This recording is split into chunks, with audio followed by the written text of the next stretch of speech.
preseason started, when they got Chris Paul, I said, look, this team is going to be a top team in the Western Conference. I started to see how they was playing on both ends of the floor. March came around, said, don't be surprised if the Phoenix Suns come out of the West. And then I had to fight with everybody about CP3 and the MVP conversation and all that. The Phoenix Suns haven't been to the playoffs since 1935. The man got them in the finals. Okay? And then he dropped a 40-piece wing dinner on them. Cajun rub style. So spicy he couldn't even put his hands in his face. All right? Because he was going to burn his eyes. But listen here. I told y'all DeAndre Ayton before the season, he was going to be the young up-and-coming star to have a breakout season. Check mark. He did just that. Told y'all on Stephen A. Sports Center tonight, Jay Crowder was going to ball out. He was due for a good game. He did just that. I'm 100% sure that Patrick Beverly had a turkey outside his classroom with his name on it when he was in school. I'm convinced, okay? But anyway, look, if I tell you a duck could pull a truck, you know the saying. Hook it up. I'm going to start sending y'all my Cash App, Zelle, Venmo, however y'all want to pay me. PayPal. Well, I don't really like PayPal. They be trying to tax them extra dollars. But anyway, Suns in the finals. Carry on. And once again, we welcome in Stephen A. Smith and Michael Wilbon to the show. And gentlemen, I'll begin with Chris Paul. I feel it's only appropriate. And Michael, how best to frame what it is that he provided this group? They had never been in the playoffs as constructed, and he obviously helps lead them. How do you frame what you saw from him in this evening?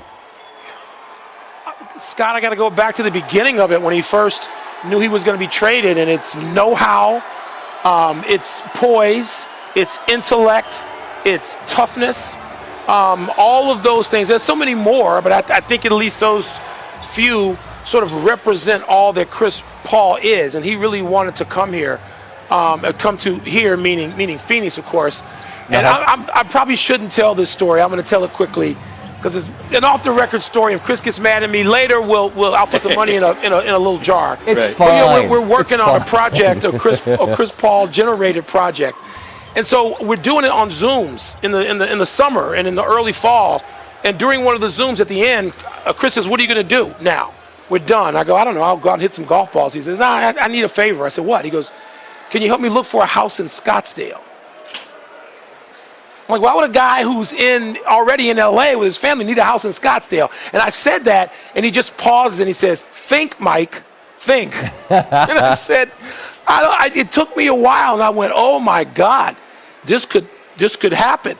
And what he talked about down there is the order that he talked about it. I mean, Booker, there were all those people involved, but Devin Booker was the big part. He, like the late, great Kobe Bryant, looked at Devin Booker very early on, and they each saw something that drew them. Mm-hmm. They loved everything about him. And so Chris wanted to play with Devin Booker, and he thought this could work. He thought it could work before anybody else thought it could work, other than maybe Devin.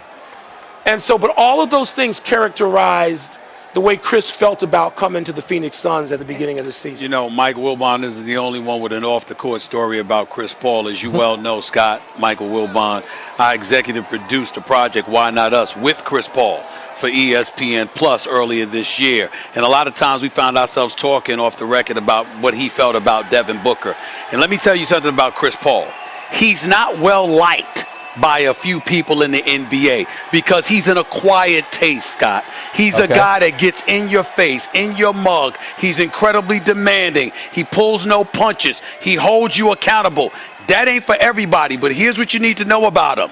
As much as he's not liked by some people, he's loved more by others and universally respected by everyone because of his leadership ability. And so when you see him with his teammates in Phoenix and you see the way that they have this level of adulation and affection for him, what that means is they've bought in. They recognized a long time ago that this guy that is an acquired taste, if we acquire that taste, We might just be champions one day.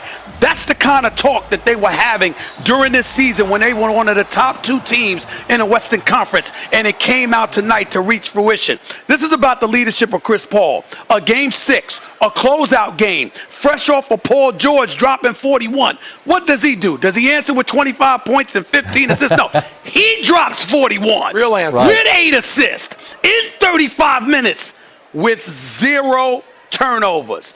I'm sorry. It is the most special performance of his career, and it happened on the same night that this man is going to the NBA Finals for the first time in his 16-year career. I think his greatest performance, not his best performance. Yes, his greatest. But his greatest performance coming here, getting him to the finals, fulfilling all of this. And he stresses over it now. Don't be misled. I mean, he wants this badly. And so for him to make this happen here, and as Booker said, I asked Booker once, what is it like now that you got to be accountable to this guy? And he smiled, and Booker said, it ain't for everybody. Right. And to Stephen A's you point, guys, I mean, he's a demanding dude.